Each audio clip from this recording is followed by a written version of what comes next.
արտահայտել ենք եւ Սահմանադրությունը մենք քննարկում ենք մեր ներքին օրակարգի շրջանակում եւ մենք չենք քննարկում սահմանադրական փոփոխությունների հարցը, որովհետեւ սահմանադրական փոփոխությունների կարիք խաղաղության համաձայնագրի ստորագրման համատեքստում չկա, ինչու չկա։ Մի քանի պատճառներով։ Դուք գիտեք, որ Ադրբեջանը պնդում է, թե Հայաստանի սահմանադրության մեջ կան տարածքային պահանջներ Ադրբեջանի նկատմամբ։ Մինչդեռ 2024 թվականի սեպտեմբերին,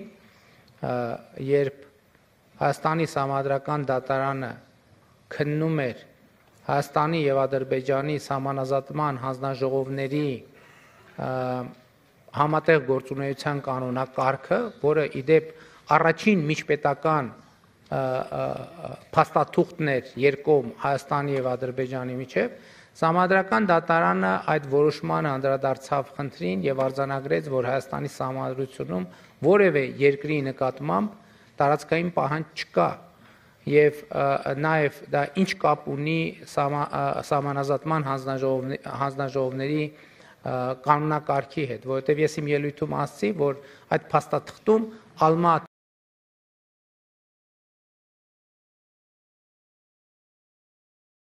հռչակագիրը ֆիքսված է ամբողջականությունը սահմանադրությունը հոկտեմբերի 6-ին Պրահայում Ադրբեջանի նախագահի հետ մենք պայմանավորվեցինք մեր հարաբերությունները կառուցել Ալմաթիի հռչակագրի վրա ճանաչելով միմյանց տարածքային ամբողջականությունը, ինքնիշխանությունը, սահմանների անխախտելիությունը։ Մեր սահմանադրական դատարանը արձանագրեց, որ այս պայմանավորվածությունը որևէ կերպ չի հակասում Հայաստանի Հանրապետության սահմանադրությանը։ Ավելին ասեմ, դուք գիտեք, որ մենք արդեն նախաստորագրել ենք խաղաղության համաձայնագիրը։ Այդ խաղաղության համաձայնագրի տեքստում կրկին հղում կա Ալմաթիի հռչակագրին, որտեղ կողմերը արձանագրում են, որ ընդունելով այն փաստը, որ նախկին խորհրդային սոցիալիստական հանրապետությունները դարձել են անկախ պետություններ եւ այդպիսին ճանաչել միջազգային հանրության կողմից, կողմերը ճանաչում են միմյանց տարածքային ամբողջականությունը, ինքնիշխանությունը, սահմանների անխախտելիությունը, չունեն տարածքային պահանջներ մեկը մյուսի նկատմամբ եւ պարտավորվում են ապագայում չբարձրացնել նման տարածքային պահանջներ։ Այսինքն սա արդեն իսկ նախաստորագրված խաղաղության համաձայնագրում արձանագրված է։ Խաղաղության համաձայնագրում կա նաեւ մեկ ուրիշ կարգավորում,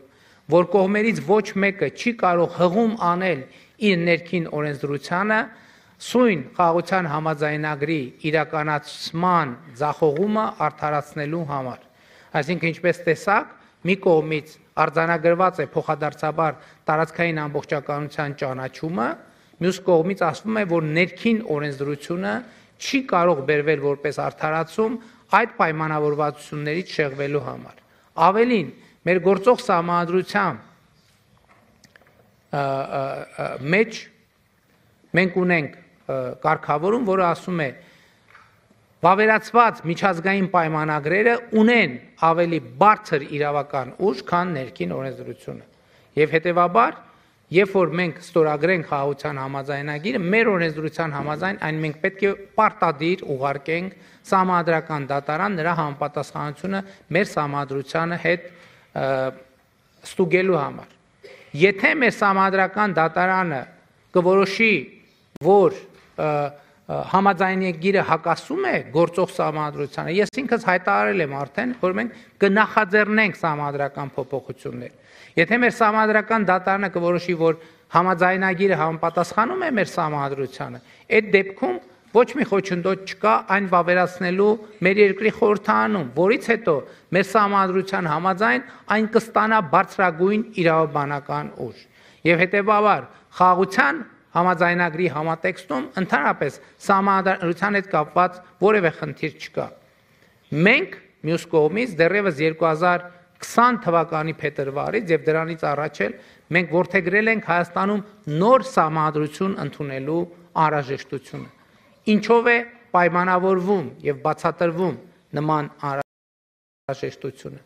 Խնդիրն այն է, ես իմ ելույթում ասացի եւ Եվրոպայի խորհրդի խորհրդը լավ է տիրապետում Հայաստանում ընտրությունների արդյունքների պարբերական եւ շարունակական կեղծման պատմություններին, բայց խնդիրն այն է, որ այդ ընթացքում նաեւ սահմանադրություն է ընդունվել, տեղի են ունեցել սահմանադրության հանրաքվեներ եւ Հայաստանում հանրային ընկալումն այն է, որ ժողովուրդը երբեք իրականում սահմանադրության օգտին չի քվեարկել եւ այստեղ խնդիրը միայն քաղաքական խնդրի մեջ չէ։ Ես վարչապետի պաշտոնում ժողովրդական հեղափոխությամբ վարչապետ դառնալով վարչապետի պաշտոնում ես շատ արագ զգացի, որ ժողովուրդը վստահում է հեղափոխությանը, բայց վստահում է հեղափոխությանը, սիրում է հեղափոխությանը, բայց հաճախ նույնքան չի սիրում պետությունը եւ նույնքան չի սիրում պետությանը։ Եվ ինձ համար հարց էր, իսկ ի՞նչն է պատճառը, ինչու մեր ժողովուրդը իրավակարգի հետ կապված որոշակի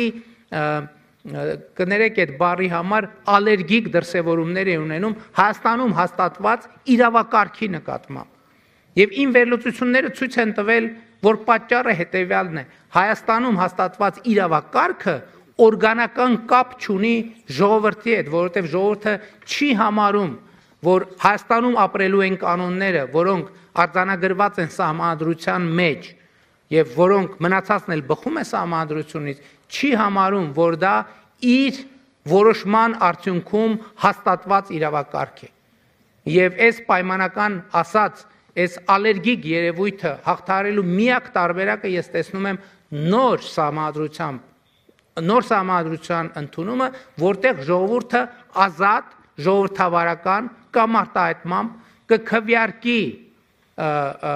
սահմանադրության օգտին եւ այդ քվեարկության փաստով 50 պլյուս անհրաժեշտ թվով ազատ ընտրությամբ ձայների արձանագրումն է, որ կստեղծի օրգանական կապ ժողովրդի եւ պետության մեջ հաստատված իրավակարգի միջև։ Եվ ահա կներեք, ես մի փոքր մանրամասն ներկայացրեցի, բայց կարևոր է այս նրբությունները հասկանալ, որովհետեւ խաղաղության գործընթացին այսօր էլ ոչ մի խոչընդոտ չկա բացարձակապես։